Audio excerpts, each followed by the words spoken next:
لیکن اللہ کہہ رہا ہے کہ جو نیکی کر رہا ہے اس کی نیکی کو بھی ہم جانتے، اور جو جرم کر رہا ہے اس کے جرم کو بھی ہم جانتے۔ اب جب اللہ جرم کو جانتا ہے نافرمانوں کے، تو فوراً عذاب کیوں نہیں بھیجتا؟ تو اس کے ساتھ ہی اللہ نے کہا علیم تو ہے لیکن ہم حلیم بھی ہیں، جاننے والے ہیں لیکن حلیم ہیں، تحمل والے ہیں، بردباری والے ہیں۔ یعنی اللہ رب العزت چھوٹ دیتا ہے، ڈھیل دیتا ہے کہ اب بھی بندہ رب کی بارگاہ میں توبہ کر لے۔ تو اللہ تعالیٰ نے کہا ہم علیم ہیں لیکن علیم کے ساتھ پھر ہم جو ہے حلیم بھی ہیں۔ ایک تو یہ ہے کہ اگر آپ کے ساتھ کسی نے ظلم کیا ہے تو پہلی اچھی چیز یہ ہے آدمی اس کو معاف کر دے۔ اللہ رب العزت کی بارگاہ کے اندر اس کو بہترین اجر دیا جائے گا، اور حضور علیہ السلام کی حدیث ہے کہ قیامت کے دن اللہ رب العزت ندا کروائے گا فرشتوں کے ذریعے سے کہ جن کا ذمہ کرم اللہ پر ہے وہ جنت میں بلا حساب و کتاب داخل ہو جائیں۔ 3 مرتبہ منادی اعلان کرے گا اور لوگ ہزاروں کی تعداد میں جنت میں جائیں گے۔ پوچھا جائے گا یہ کون لوگ ہیں جنہیں بلا حساب و کتاب جنت کا داخلہ عطا کر دیا گیا؟ فرمایا یہ بدلہ نہ لینے والے اور اللہ کے لیے کسی کو معاف کر دینے والے۔ ایک تو پہلی چیز یہ ہے جو کہ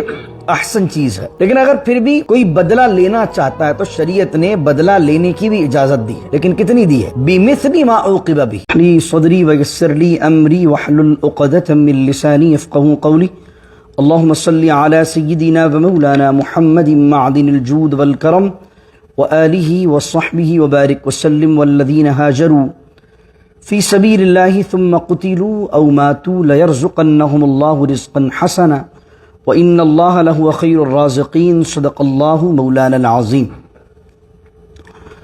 سورہ حج کی ورس نمبر 58 سے آج کے درس کا ہم نے آغاز کیا ہے، اور بحمد اللہ تعالیٰ کم و بیش 17 سپارے ہمارے مکمل ہونے والے ہیں۔ اللہ فرماتا والذین ہاجروا فی سبیل اللہ، اور جن لوگوں نے ہجرت کی فی سبیل اللہ، اللہ کی راہ میں، ثم قتلوا، پھر وہ اللہ کی راہ میں قتل کر دیے گئے یعنی شہید کر دیے گئے، او ماتوا یا انتقال کر گئے، لیرزقنہم اللہ رزقا حسنا، تو اللہ فرما رہا ہے کہ اگر جس نے اللہ کی راہ میں ہجرت کی ہے، جس نے مائگریشن کی ہے اللہ کی راہ میں، اب چاہے وہ خدا کی راہ میں قتل کر دیا جائے یا طبعی طور پر انتقال کر جائے، اللہ فرما رہا ہے لیرزقنہم اللہ، ہم انہیں رزق دیں گے۔ کون سا رزق؟ رزقا حسنا، رزق حسن دیں گے۔ ایک تو اردو کا رزق ہے جس کو آپ فائنینشلی چیزوں سے جوڑ دیتے ہیں، لیکن عربی کے اندر رزق کا مفہوم بڑا وائڈ ہے، بہت وسیع مفہوم ہے۔ رزق حسن سے مراد ہے ہر خدا کی نعمت جس کا تعلق دنیا سے بھی ہے اور جس کا تعلق آخرت سے بھی ہے، وہ تمام کامل نعمت ہی اللہ رب العزت ان کو عطا فرماتا ہے جو خدا کی راہ میں ہجرت کرتے ہیں۔ وَإِنَّ اللَّهَ لَهُوَ خَيْرُ الرَّازِقِينَ، اور بے شک اللہ تعالیٰ سب سے بہتر رزق دینے والا ہے۔ شان نزول میں فرمایا گیا کہ یہ آیت حضرت عثمان بن مظعون رضی اللہ عنہ اور حضرت ابو سلمہ کے لیے نازل ہوئی۔ اس کے لیے وجہ یہ تھی کہ وہ جب مدینہ شریف ہجرت کر گئے تو ان کی طبعی انتقال ہو گیا، جس طرح نارمل ڈیتھ ہو جاتی ہے۔ تو کچھ کے ذہن میں سوال آیا کہ کیا ان کو بھی اجر ملے گا کہ انہوں نے مکہ چھوڑا اور مدینے آ گئے، یا اسی کو اجر ملے گا جو بدر کے اندر شہید ہوا، جو احد میں شہید ہوا، یا ان کو بھی اجر ملے گا؟ تو اللہ رب العزت نے فرمایا جس نے اپنے گھر بار کو اس لیے چھوڑا کہ وہ اللہ کی رضا چاہتا ہے، اپنے دین کو بچانا چاہتا ہے، تو اللہ رب العزت ان دونوں کو رزق حسن عطا فرمائے گا۔ پھر فرمایا لَيُدْخِلَنَّهُمْ مُدْخَلًا يَرْضَوْنَهُ، اور ہم انہیں ضرور داخل کریں گے جنہوں نے اللہ کے لیے ہجرت کی ہے، مدخلن ایسی جگہ داخل کریں گے، یرضونا کہ جس سے داخل ہونے والا راضی ہو جائے گا۔ بعض اوقات آپ کو کوئی بندہ کوئی چیز فراہم کرتا رہنے کے لیے، لیکن آپ کو سمجھ میں نہیں آتی، آپ بطور مجبوری رہ رہے ہوتے ہیں، لیکن اللہ رب العزت فرماتا ہے کیونکہ انہوں نے اپنا گھر بار جو ان کے پسندیدہ مکان تھا، اپنا پسندیدہ مقام تھا، اپنا پسندیدہ شہر تھا، وہ اللہ کے لیے چھوڑا ہے، تو چونکہ اپنی پسندیدہ چیز اللہ کے لیے چھوڑی ہے تو اب جنت میں اللہ تعالیٰ ان کے پسندیدہ مقام میں انہیں داخل فرما دے گا۔ اللہ اکبر۔ یہاں یہ آیت صحابہ کے لیے بھی ہے، مفسرین فرماتے ہیں، اور ہر اس شخص کے لیے جو اپنے دین کی حفاظت کے لیے کسی ایک مقام سے دوسری جگہ ہجرت کر جاتا ہے۔ جیسے امریکہ کے اندر تو ہم نے بہت ایکسپیرینس کیا اس چیز کو کہ کتنی فیملیز ایسی ہیں کہ جو اپنی اچھی جاب چھوڑ کر، اپنے اچھے کاروبار چھوڑ کر ایک سٹی سے دوسری سٹی اس وجہ سے موو کر جاتے ہیں کہ انہیں یہ فکر ہوتی ہے کہ یار ہمارے بچے جوان ہونے والے ہیں اور ہمارے بچوں کی دین کے مطابق تربیت ہو جائے۔ جیسے کتنے لوگ ہیں جو ڈیلس کے ایریے میں ٹیکسس اس لیے موو ہو گئے کہ یہ ڈیلس کے ایریے کے اندر مساجد زیادہ ہیں، دین کا ماحول زیادہ ہے، اور باقاعدہ ان کے دوسرے اسٹیٹس میں بہترین کاروبار تھے، بہترین گھر تھے. اور اگر آپ ٹیکسس کی بات کریں تو اگر آپ کیلیفورنیا وغیرہ سائڈ پہ چلے جائیں تو خوبصورت بھی وہ زیادہ ہے. تو وہاں کا سینرک ویو چھوڑ کر صرف یہاں اس لیے آئے اللہ کے دین کے لیے، بچوں کی حفاظت کے لیے، ایمان کی حفاظت کے لیے. کتنے ایسے لوگ ہیں.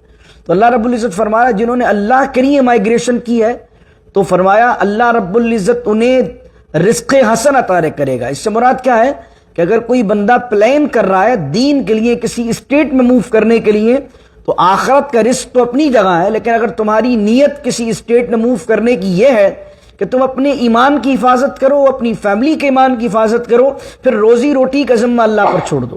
تم صرف اللہ کے لیے موو ہونے کا سوچ لو، اللہ تعالیٰ روزگار کے بہترین اسباب تمہارے لیے پیدا فرمائے گا. کتنے لوگوں کو میں یہاں جانتا ہوں کہ جو دوسرے اسٹیٹ سے موو ہو کر یہاں آئے اللہ کے دین کے لیے، اللہ کے دین، اپنے بچوں کی ایمان کی حفاظت کے لیے، اور وہ جو چھوڑ کر آئے تھے اللہ نے اس سے بہترین آپشن انہیں رہنے کے بھی اور کاروبار کرنے کے بھی عطا فرمائے.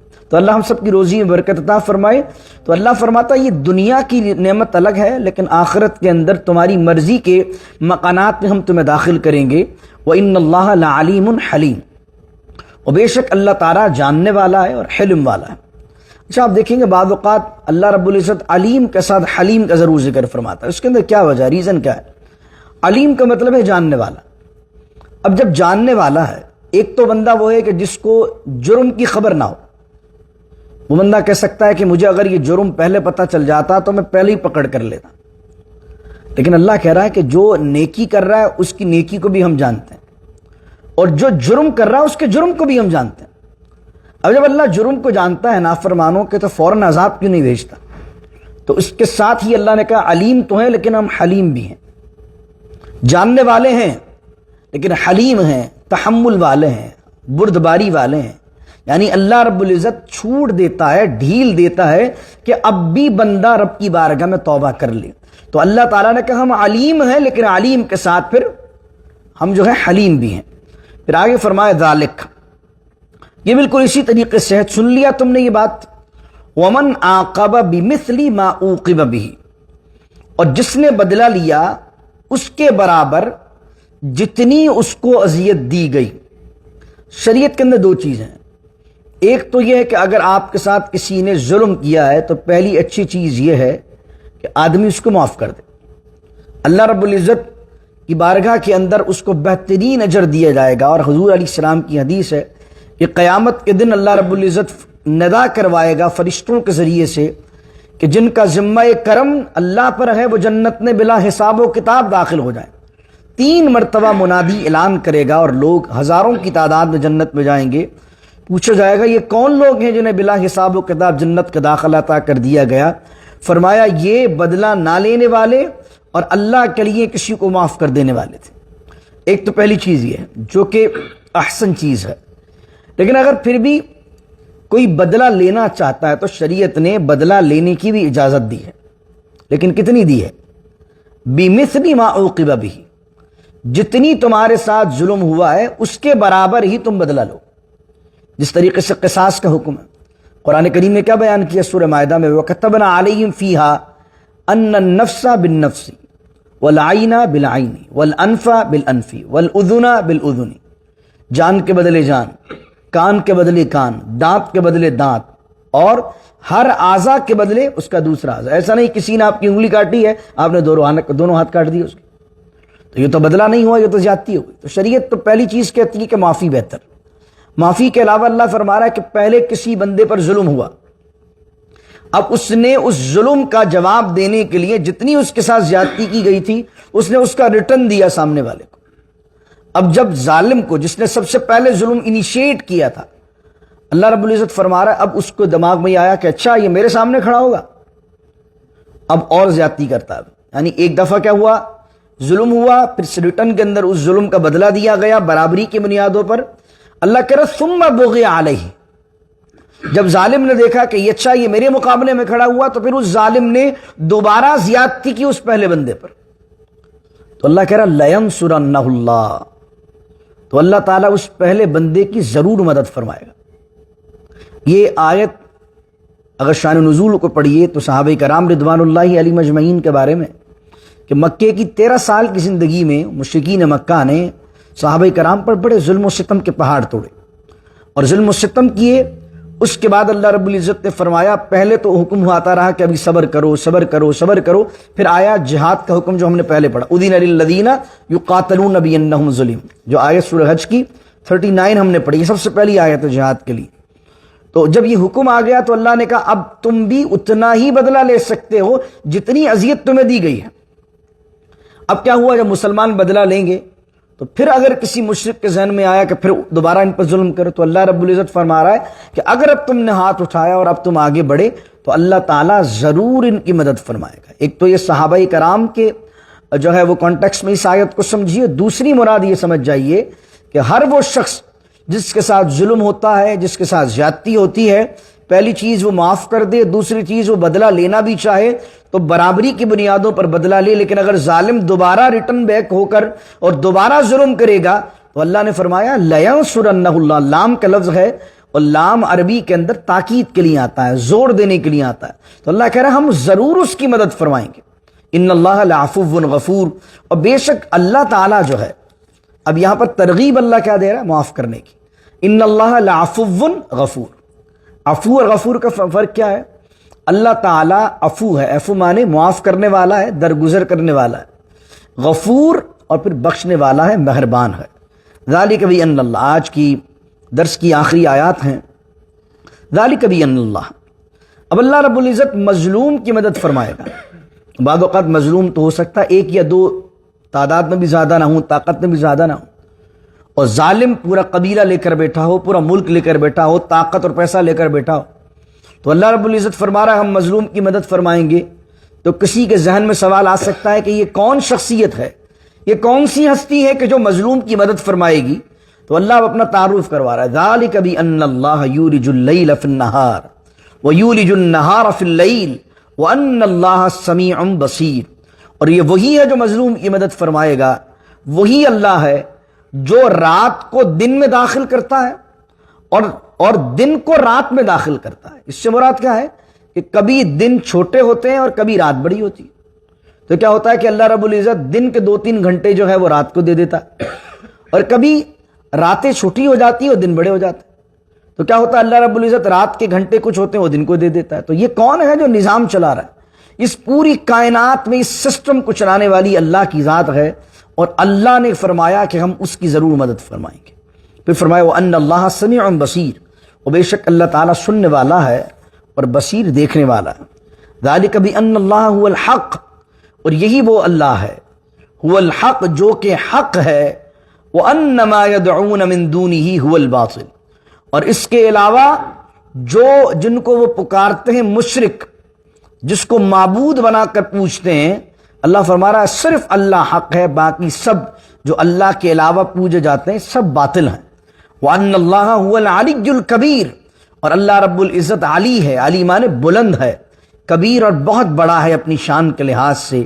الم تر ان اللہ، یہ کبیر سے مراد سائز میں کبیر نہیں ہے، کیونکہ اللہ رب العزت تو نور ہے، آپ اس کی سائزنگ کر ہی نہیں سکتے، وہ تو جسم سے پاک ہے۔ اللہ نور السماوات والارض، اللہ تعالیٰ کا جسم ماننا کفر ہے، کیونکہ جسم جس کا ہوتا ہے وہ محدود ہوتا ہے۔ آپ کا جسم ہے، میرا جسم ہے، میرا جسم ہے تو میں کرسی پر بیٹھا ہوں، تو اگر آپ خدا کا جسم مانیں گے تو اس کو کسی ایک اسپیسیفک مقام میں محدود ماننا پڑے گا، حالانکہ خدا کا جلوہ ہر جگہ ہے جیسا کہ اس کی شان کے لائق ہے۔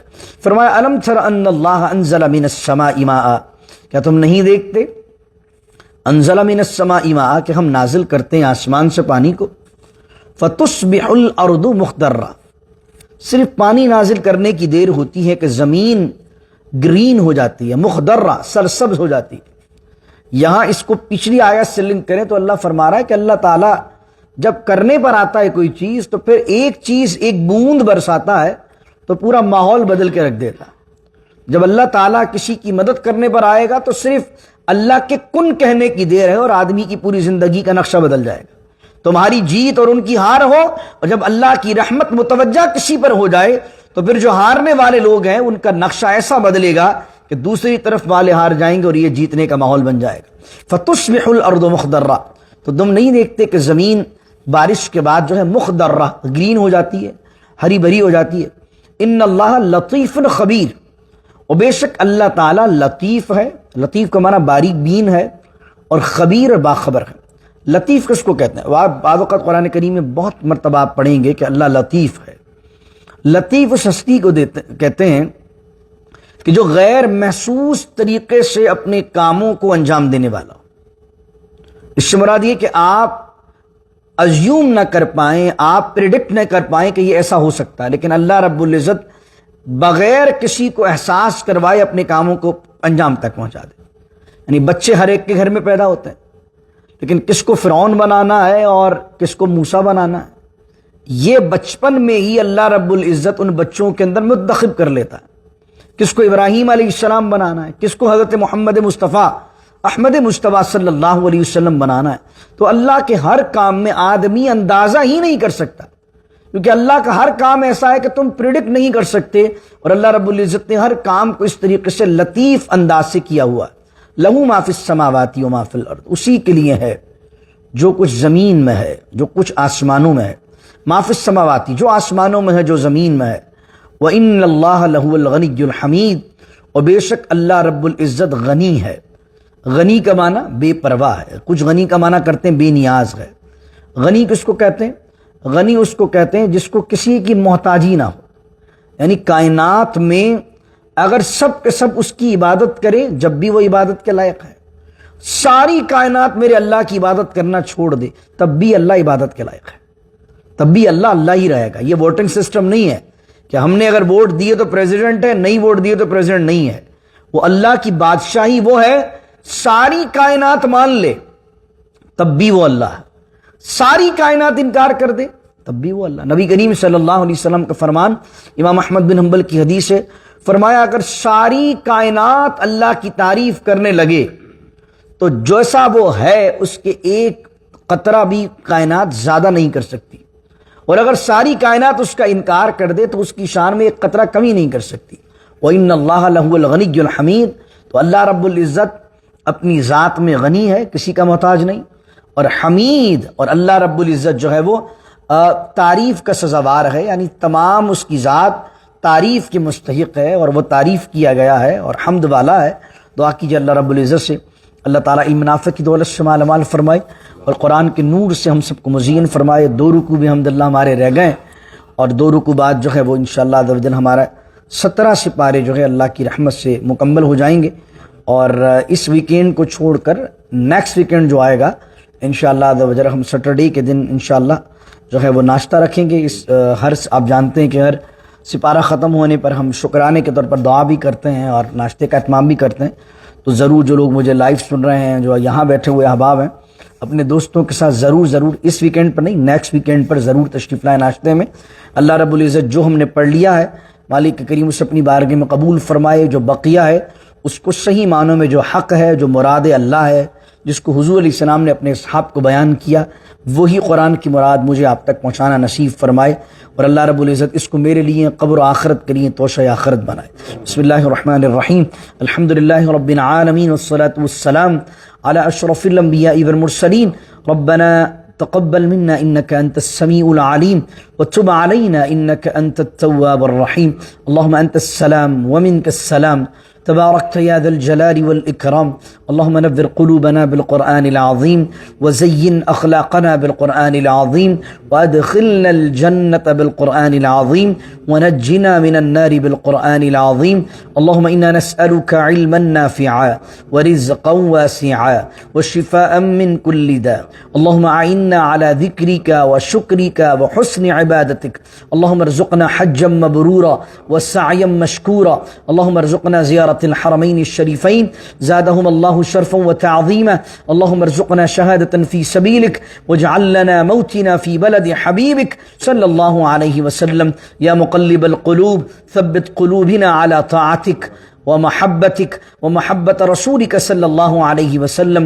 إن الله وملائكته يصلون على النبي يا أيها الذين آمنوا صلوا عليه وسلموا تسليما. اللهم صل وسلم وبارك على سيدنا ومولانا محمد معدن الجود والكرم وآله وصحبه وبارك وسلم. سبحان ربك رب العزة عما يصفون والسلام على المرسلين والحمد لله رب العالمين. لا إله إلا الله محمد رسول الله.